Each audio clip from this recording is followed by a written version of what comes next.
மேலும் சிறப்பு திட்டம் செயலாக்கத்துறைக்கு 17,150 கோடி ரூபாய் நிதி ஒதுக்கீடு செய்யப்படுகிறது. இளைஞர் நலன் மற்றும் விளையாட்டு மேம்பாடு. சமூக தீமைகளுக்கு எதிராக நமது வலுவான ஷீல்டாக ஒரு துடிப்பான விளையாட்டு பண்பாடு திகழ்கிறது. உடற்தகுதி ஊக்கப்படுத்தும் வகையில் சென்னை மெரினா கடற்கரையில் நடைபெற்ற ஸ்டார்ட் ரன் ஸ்டாப் ட்ரக்ஸ் போதைப்பொருள் எதிர்ப்பு ஓட்டத்தில் நமது மாண்புமிகு முதலமைச்சர் அவர்களின் நேரில் பங்கேற்று ஆயிரக்கணக்கான இளைஞர்களுடன் தோளோடு தோள் நின்று 3 கிலோமீட்டர் ஓடி இந்த நோக்கத்தை மிக ஆற்றலுடன் வெளிப்படுத்தினார்கள். ஸ்போர்ட்ஸை எடு, ட்ரக்ஸை விடு என்ற செய்தியை முன்வைத்து தவறான போதை பழக்கத்துக்கு பதிலாக விளையாட்டு ஒழுக்கத்தையும் சமூக பொறுப்பையும் இளைஞர்களிடையே விதிக்கும் விதமாக ஒரு ஒருங்கிணைந்த இளைஞர் மேம்பாட்டு திட்டத்தை இந்த அரசு தொடங்கும். NCC, NSS போன்ற முக்கிய இளைஞர் அமைப்புகளை மருத்துவம், காவல் மற்றும் சமூக நலன் துறைகளுடன் ஒருங்கிணைத்து இளைஞரின் ஆற்றல் விளையாட்டு, சமூக சேவை மற்றும் நல்வாழ்வு போன்ற ஆக்கப்பூர்வ செயல்பாடுகளில் திசையில் நமது அரசு அவர்களை வழிநடத்தி கொண்டு செல்லும். அனைவருக்கும் விளையாட்டு, அனைத்து இடங்களிலும் விளையாட்டு என்பதன் மூலம் நமது எஜுகேஷன் இன்ஸ்டிடியூஷன் பாதுகாப்பானதாகவும் முற்றிலும் போதைப்பொருள் அன்று இடங்களாக திகழும்.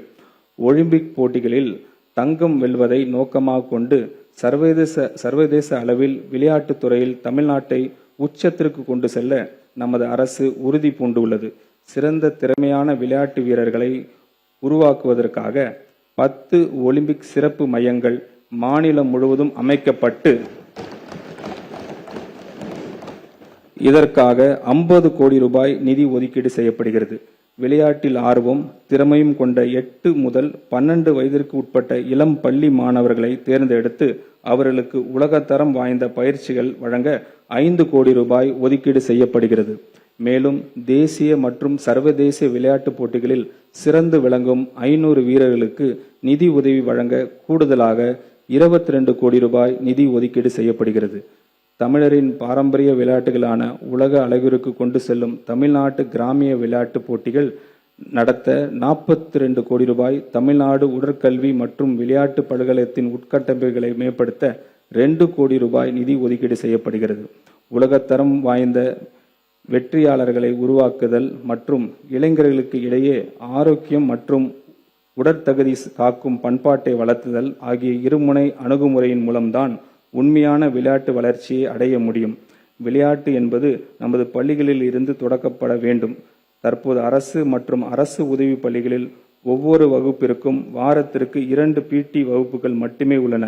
இந்த நிலையை மாற்றப்பட்டு பள்ளி நேரத்துக்கு பிறகு தினமும் 1 மணி நேரம் முறைப்படுத்தப்பட்ட விளையாட்டு மற்றும் உடற்பயிற்சி செயல்பாடுகள் அறிமுகப்படுத்தப்படும்.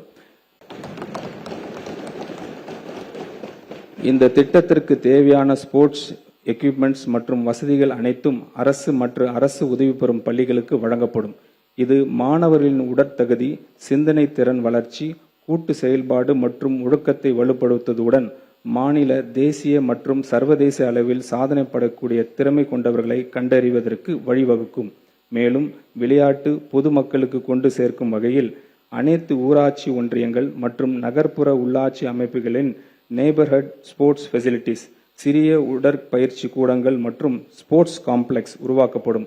இளைய தலைமுறையினர் ஒவ்வொருவருக்கும் தங்களுடைய வீட்டிலிருந்து நடக்கும் தூரத்தில் விளையாடுவதற்கான உட்கட்டமைப்பு வசதியை உருவாக்குவதன் மூலம் ஆரோக்கியமான, சுறுசுறுப்பான மற்றும் ஒழுக்கமிக்க தலைமுறையை நாம் உருவாக்குவோம்.